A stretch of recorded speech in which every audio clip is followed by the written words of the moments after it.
78 megawatt बिजली तैयार बैठी है पानी के ऊपर। हमने $3 अरब 300 अरब रुपए की बिजली में इन्वेस्ट किया है। 5 सालों में खैबर पख्तूनख्वा बिजली बाकी पाकिस्तान को देगा।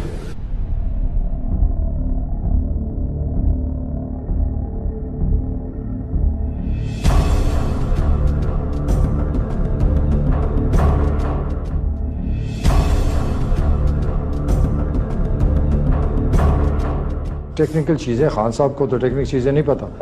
पानी के ऊपर जब बिजली बनाते हैं वो थोड़ा टाइम लगता है, तो हो सकता है किसी ने गलत उसको इन्फॉर्मेशन दी हो। दावे करना आसान है लेकिन काम करना मुश्किल। काम करें काम, दावे नहीं काम। अब मेहरबानी करें कि जाएं और शेर के ऊपर मोहर लगाएं।